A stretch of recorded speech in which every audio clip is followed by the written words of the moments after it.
Okay.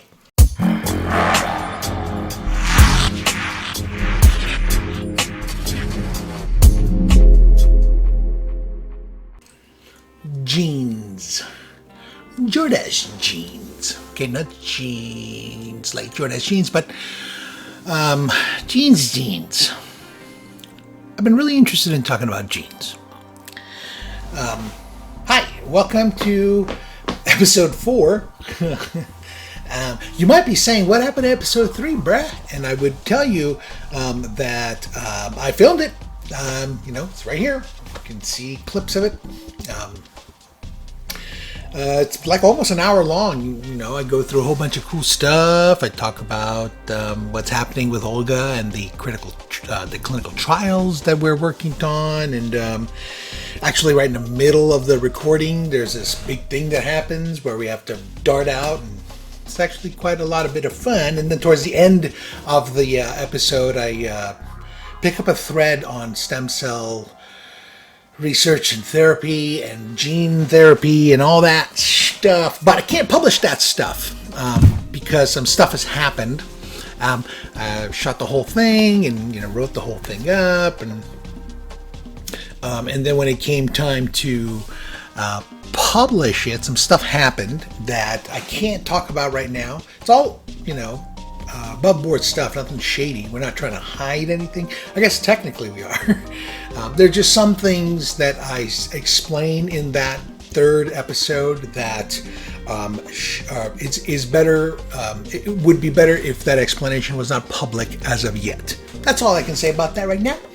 Again, like I said, nothing shady. Everything is above board, but we're just playing.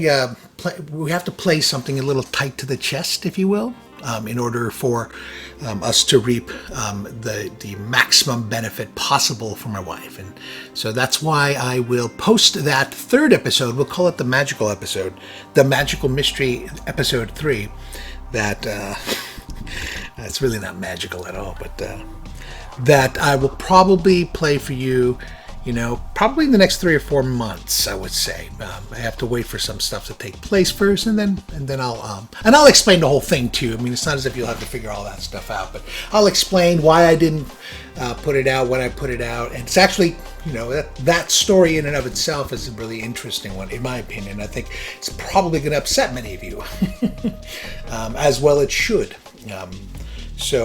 But again, we'll get to that later on. So, I did post a written update for folks about what's happening with Olga, but just to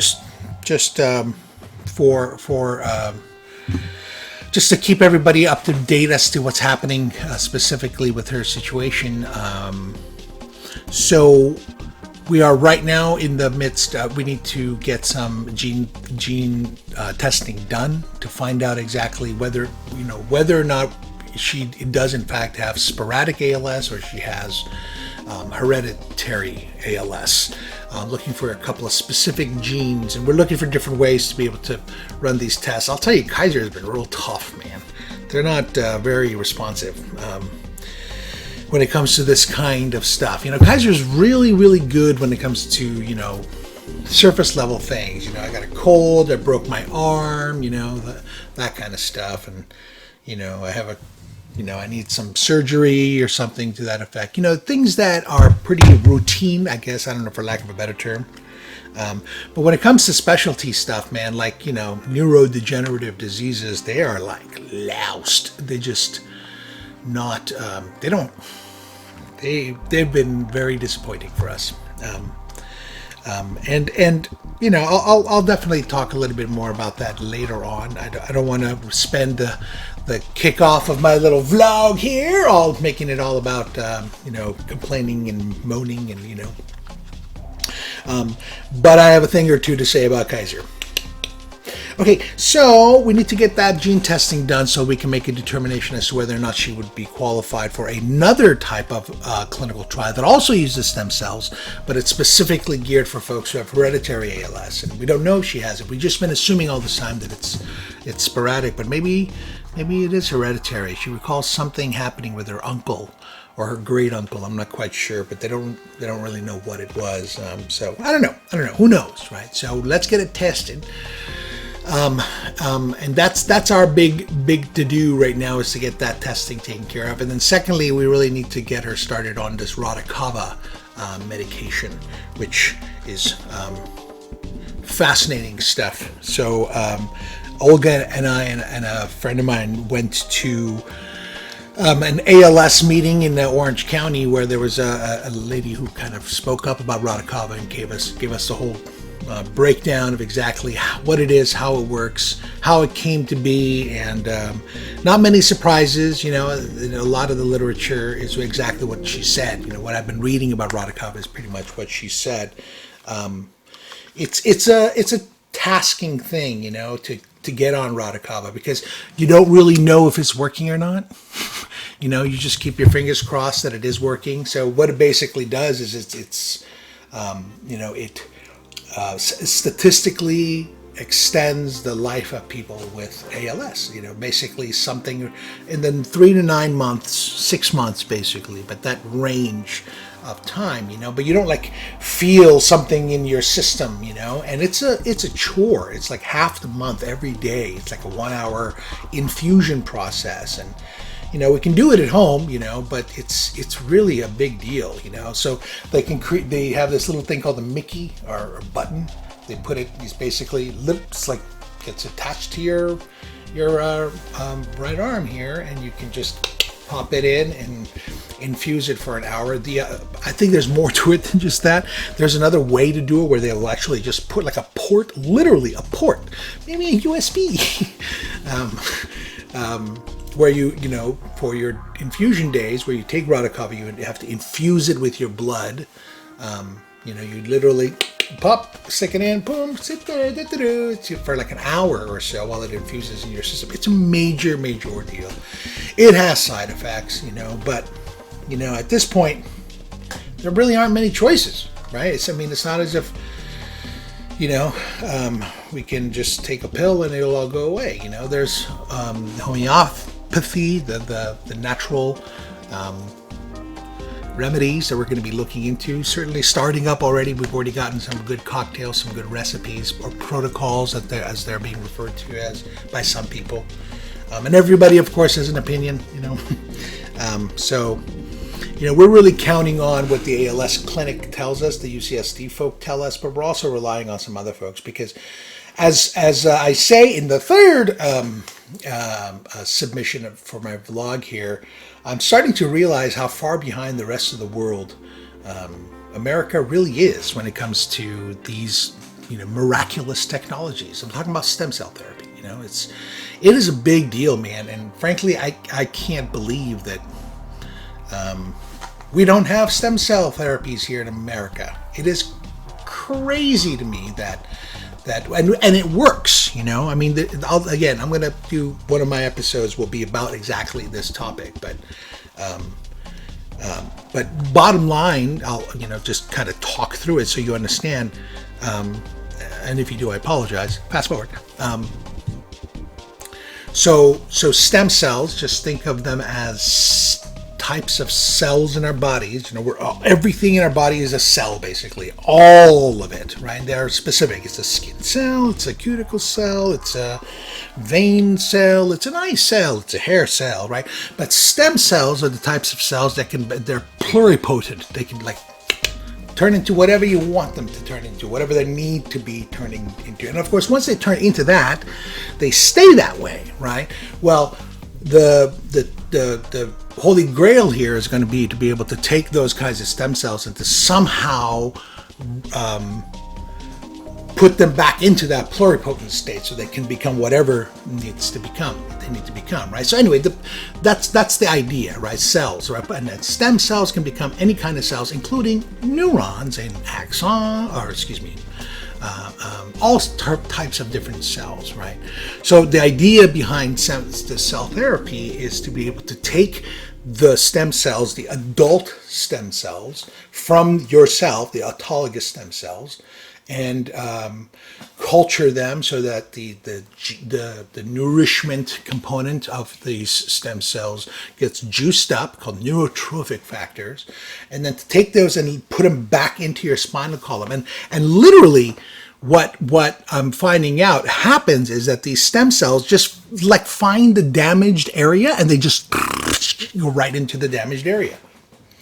Like I was reading about this, they're doing with a person who had brain damage. They took stem cells and they literally drilled a hole in his skull, and they shoved in some stem cells, his own stem cells, and those stem cells found the damaged part of his brain, healed it, and the guy is up and literally out of a wheelchair and walking.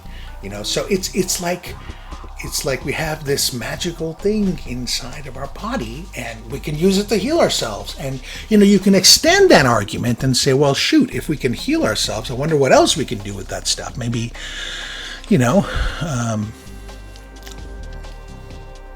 have a replacement heart, or need a new eyeball.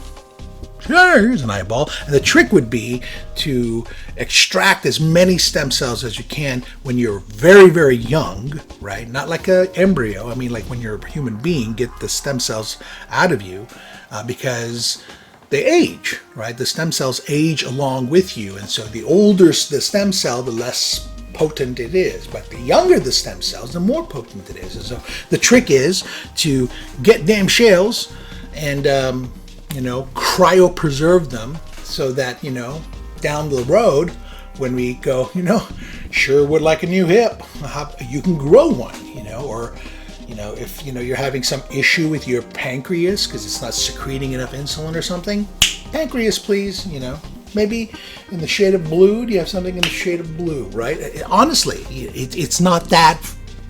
It's not far-fetched at all, actually. It's real. It's already happening, like designer pets, and people are, choosing the color of their children's eyes, and, it's already in place. The question is, why wouldn't we use this kind of a technology to heal people that are dying from neurodegenerative and other types of diseases that have absolutely no cure? Why wouldn't we be doing that? Oh, I know why.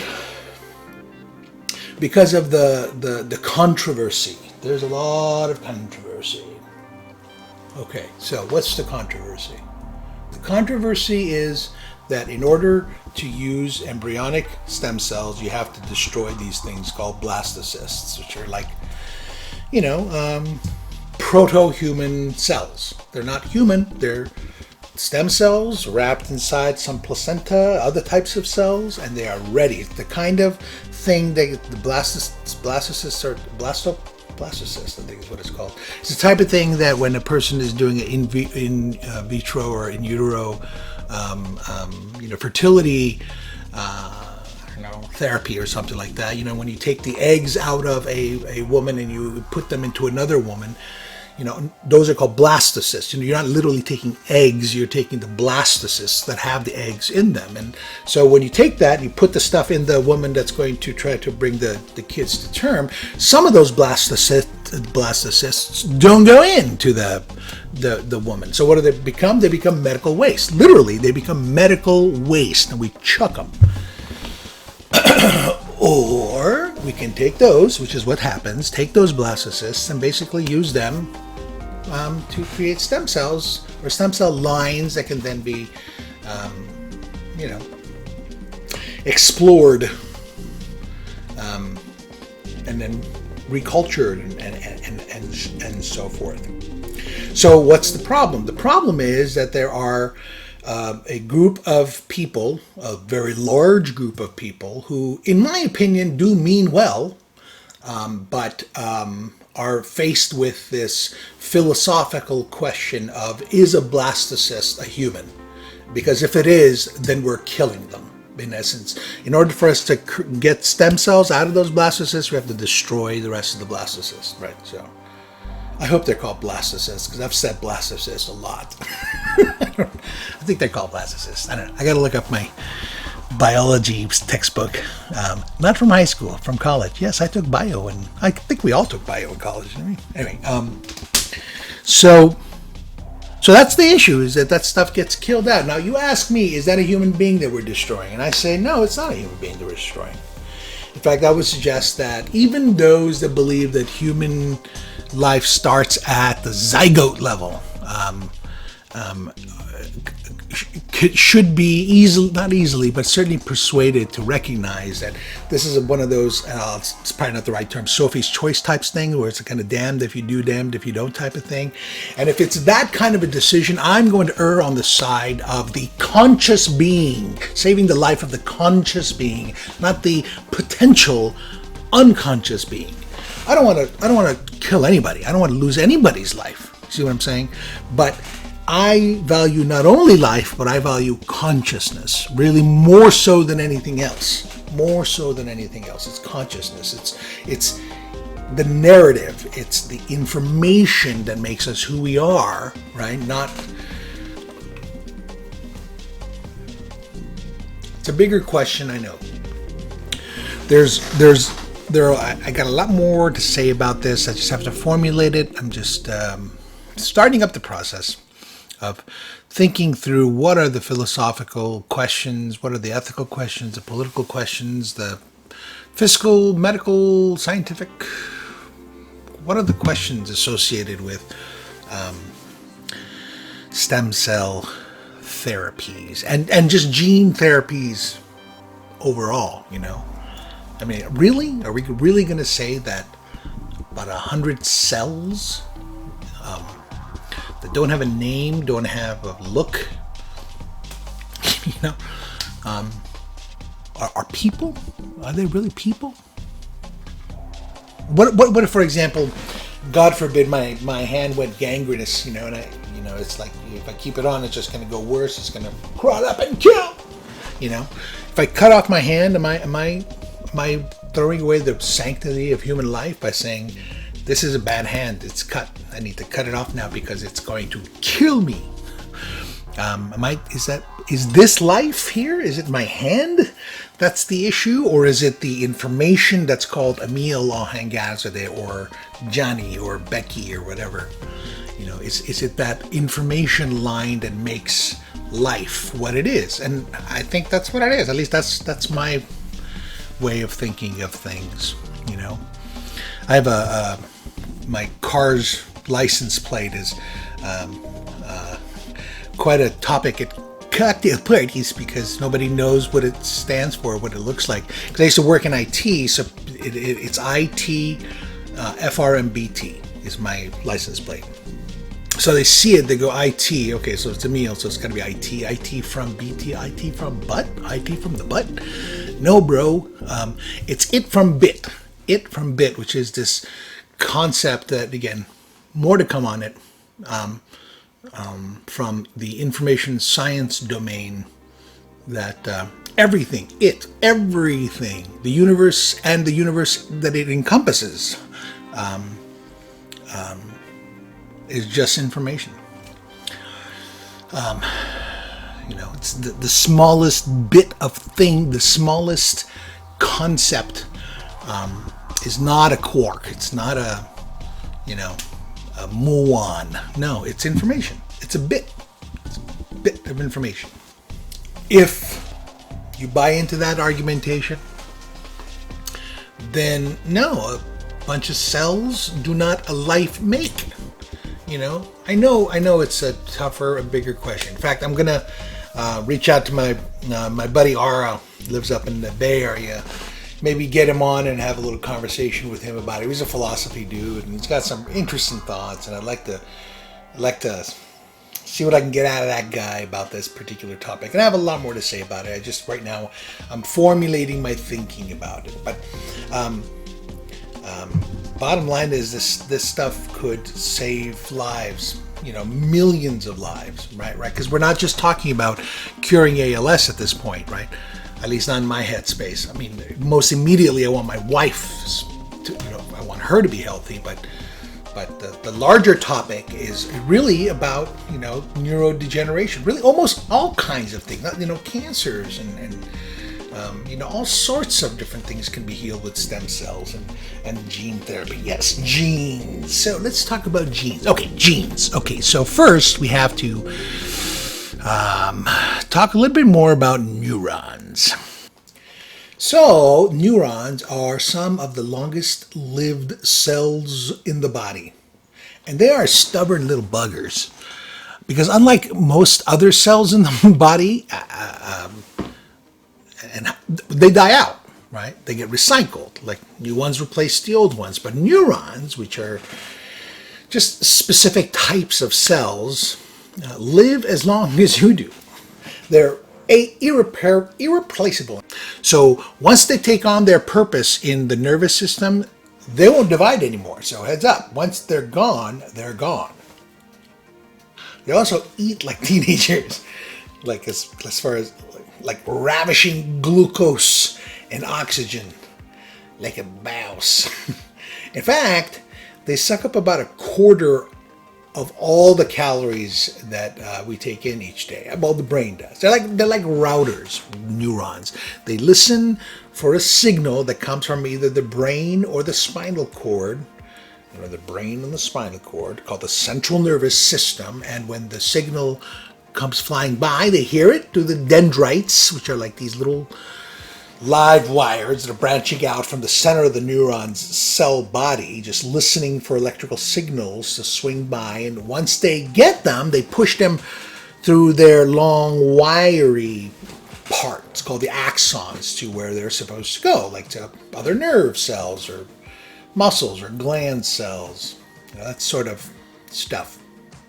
And some of them are like 3 feet long. Neurons, like the ones that go from your spine to your feet, they're wires. They're basically wires. Okay, so more fun facts about neurons. There are 3 types of them. The most abundant neuron is called the inner neuron, and these are the ones that are like they allow for the interaction between the other 2 types of neurons.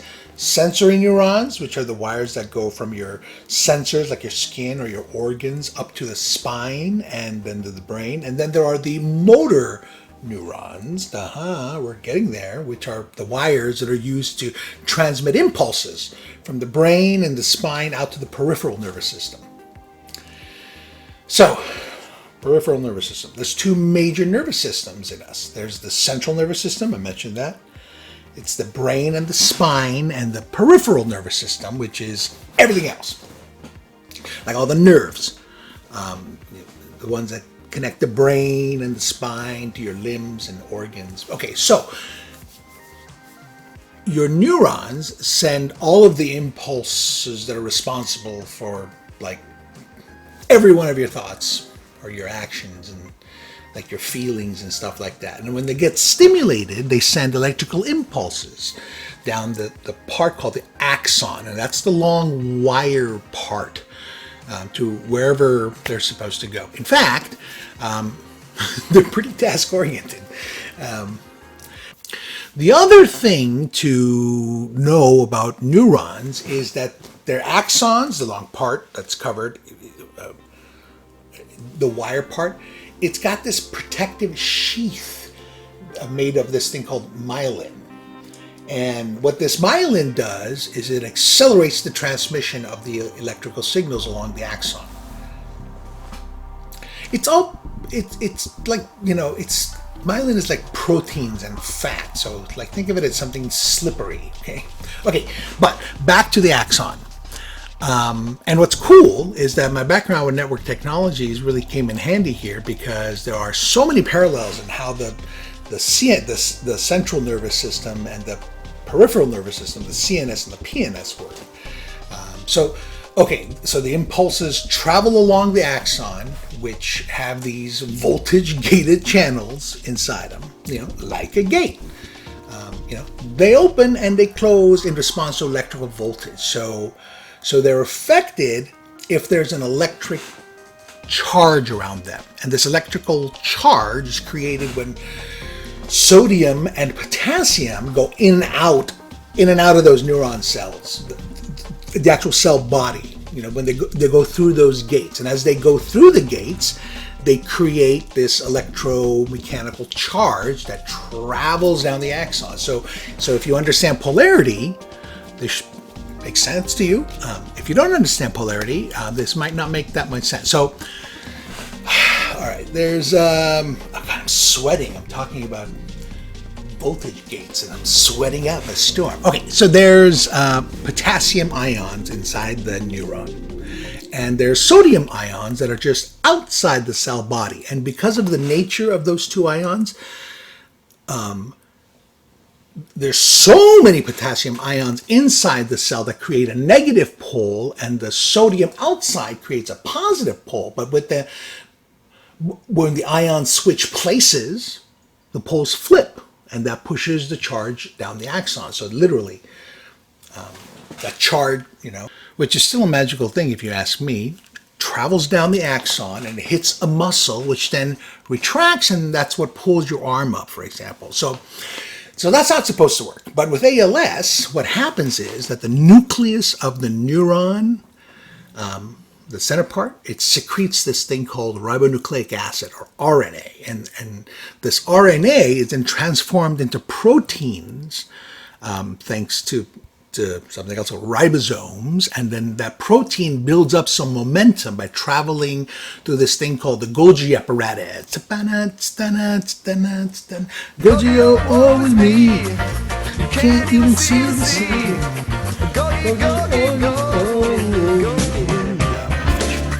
I saw you.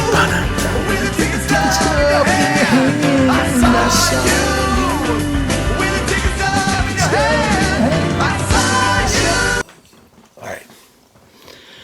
Dance break over. So the Golgi apparatus, it kind of puts the proteins into this little transport bubble called vesicles. And then those vesicles carry the proteins through the neuron cytoplasm and into this axon where it travels along the wire. So the molecules that are inside those little bubbles that are going down the axon become cell signaling molecules that are called neurotransmitters. And it's in those molecules, those neurotransmitters, that the signal to retract or to not retract rests. But when the vesicles get to the end of the axon, they hit a wall because they can't break out of the tip of an axon. I mean, it's an axon, for crying out loud. They can't break through that so they can release their neurotransmitters to the muscle or to another nerve. So the vesicles basically fuse with the tip of the axon. That's what ends up happening. They become one with the axon. And that's when the neurotransmitters are then able to get out of the axon and pour into whatever they're supposed to get to. So in ALS, what they think is happening is that those vesicles that are carrying the neurotransmitters can't fuse with the tip of the axon and release those neurotransmitters out because they like harden, sclerosis. I think that's the sclerosis part. So when the muscles that used to work because it was receiving neurotransmitters no longer gets those signals, starts freaking out and starts to atrophy, which then can potentially cause edema. In Olga it is, and swelling. And then hell breaks loose. And the other thing that this monster does to the axon is because of the lack of transmissions, eventually the axon just slowly retracts and detaches from the muscle altogether. And that's when the muscle cells start to degenerate and die. And I'm not talking just the somatic nervous system, just it's like a part of the peripheral nervous system. Great explanation. The somatic nervous system that's the voluntary one, all right. But there's also the autonomic nervous system, which keeps your heart beating, your lungs breathing, and your stomach churning. This bastard affects that too, not just the somatic, but the autonomic as well. So the hierarchy is, so it goes peripheral nervous system, which contains two subsystems, the sensory and the motor neurons. And then under the motor neurons, you have somatic or voluntary muscle nerve control, and then autonomic or involuntary muscle nerve control. And that's how this thing tortures and grinds its way through you. Because eventually you just can't breathe. You can't do a whole bunch of things, like even move. You can't even move the blood along your veins because it's autonomic nervous system that controls the flow of your blood along with other systems, of course. So that's what's happening. So as I'm learning this stuff, I'm taking a few courses. It's summertime for me, so I've got most of July off, except for my cybersecurity work, but that's an ongoing part-time thing that's always happening in the back. So I have this time in the morning to scoot down to the Oside Bakery on Darius. That's my Segway scooter that I got right before the diagnosis. So I'm taking this online course during the day. So it's a class called The Genomics Era with this clinical geneticist named Dr. Kate Tatton Brown from University of London. And I'm taking this, I got time on my hands. Well, not really, but this is how I'm spending my time. I'm taking this medical neuroscience course through Duke University, and I'm just reading this stuff, and I'm just fascinated. And at the same time, I'm thinking to myself that I should be doing more, not just learning and reading and being nerd bally then. And then I go, no, I am doing something, ALS has no cure, folks. Most folks don't have a clue as to what causes it. So this is where I've got to start. I'm going to crack this puzzle, not like, Lorenzo's oil style, this little son of a gun isn't going to scatter away with a cucumber smoothie and a ton of vitamin D. But I'm going to have to serve as a catalyst because this disease has very few advocates and offers very little incentive for the pharmas and the HMOs to get on board because, again, capitalist society, the market drives innovation. And right now, the ALS market is bleak. So, we have to make up for it, right? Apparently, Smith's invisible hand doesn't really care much for the sick and the dying if it can't make a buck. So balding gets the research. Sexual vitality gets the commitments and other big-time ailments that affect millions of people in America. Not just the 30,000 people who are afflicted with this horrible disease. So along all this reading and listening, I come across this guy, this professor of neurological sciences at Stanford, a guy named Robert Sapolsky, who really got me thinking about all of this stuff in a very different way because he discusses the mentality of the scientists, right? And I mentioned this again, as I said earlier, at the end of my my third post. I talk a lot about this stuff, but again, you won't be able to see that until quite some time. But this will all make sense. These researchers that are working, they're all scientists. They went into science to do science, right? Not to heal my wife, not to heal the sick, right? And that's an important thing to keep in mind, right? That the people that are at the forefront of this are not patient-oriented. They're science-oriented. That's who these people are, These are the folks that are working, in the secret layers. They're scientists. So he said, imagine that you're like one of these people. Somewhere along the way, hammered into your head is, this concept of there's a dichotomy between nature and nurture, It's a dichotomy. And that's, it's a false dichotomy.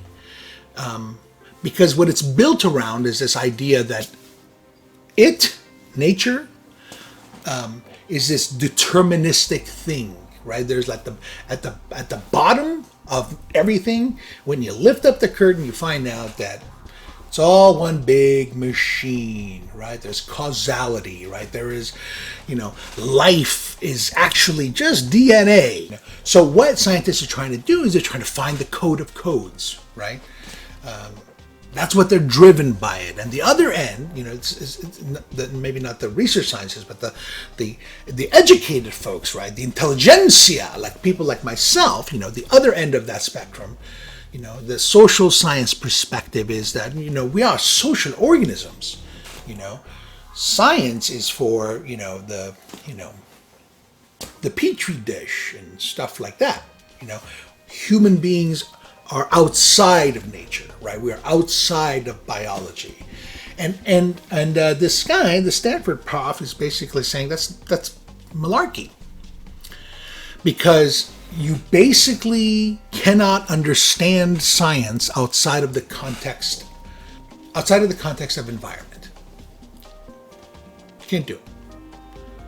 All right, so why am I even thinking about this stuff? Well, because ALS, Parkinson's, Huntington's, Kennedy's, all of these neurodegenerative diseases are really considered to be just, hey, buddy, it's in your DNA, you know? But so little works like that. So little works like that. So there has to be some sort of, I'm hoping that we can discover some sort of an epigenetic effect that's actually causing these neurodegenerative diseases. And there's some evidence for that, right? I think I mentioned earlier, there seems to be a higher incidence, twice as many people, who are in the military get twice as higher rate of incidence of ALS. Same thing with football players, right? Impact, action, violence, maybe. I don't know. Maybe there's maybe it's a mentality that triggers it. That doesn't. Maybe it's not about impact and concussion. Maybe there is some psychological state of mind that a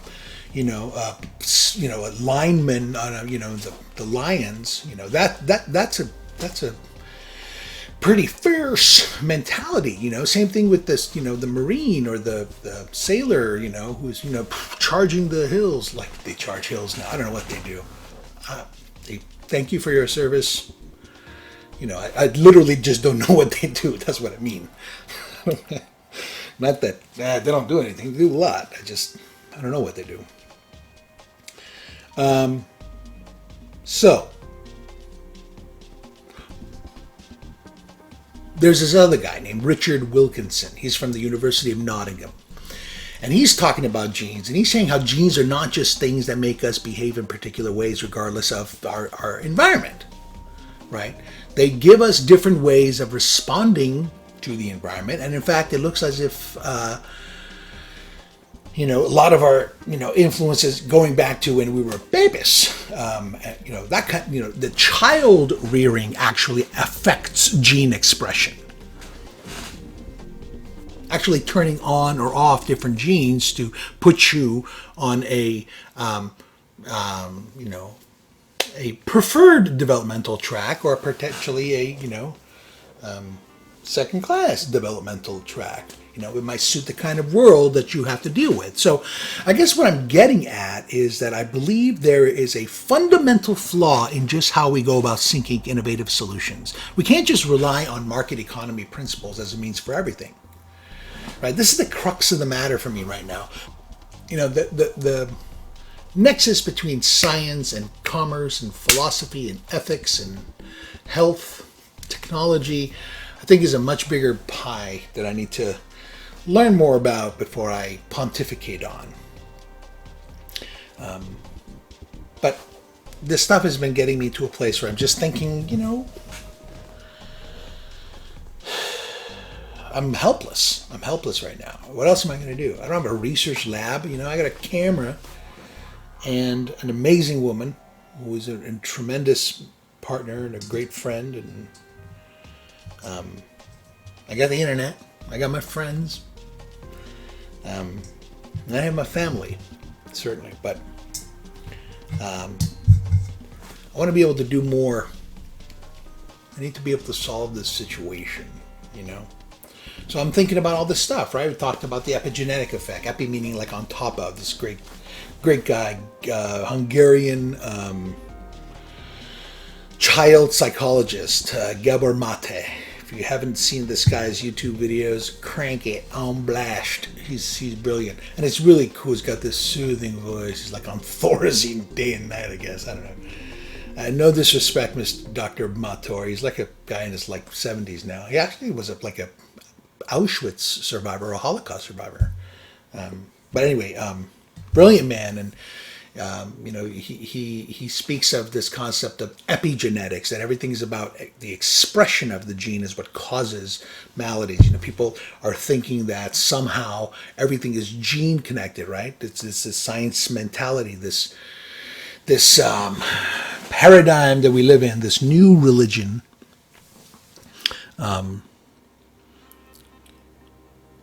basically suggests that, if the idea is to take a concept, to break it down into analyze it down to its bare component parts, and then put it all back together again. Once you figure out the how, you figured it out, Never mind the why. We'll get to that.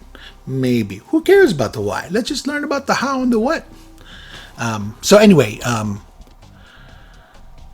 the idea is that scientists and the rationalists of the world, if you will, want to be able to see a causal relationship behind everything. It's the mechanistic, the Newtonian mentality of if this, then that.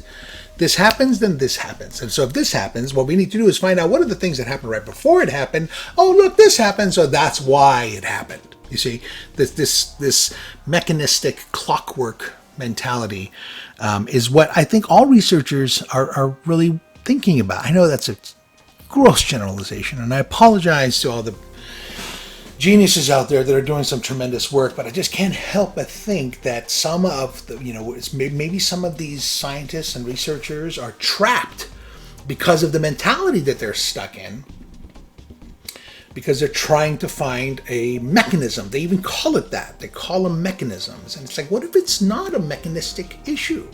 Maybe there's something else that's happening that's causing this thing to get triggered, Because there are people who have hereditary ALS, like twins and triplets, and two of them don't have ALS, but one of them gets ALS. They all carry the same gene, right? Same thing with breast cancer. My mother is a breast cancer survivor. Hi, Mom. So I dove into breast cancer quite a bit, just to get my head around it so I can work with my mom around that stuff. And,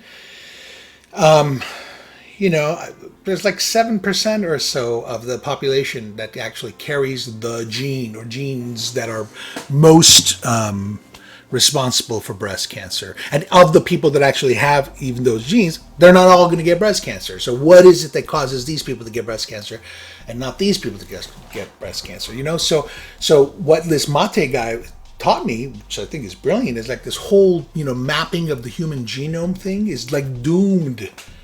It's never going to get us what we're trying to find out, because most of our problems are not about genes. They're about the nexus, the combination of genes and environment.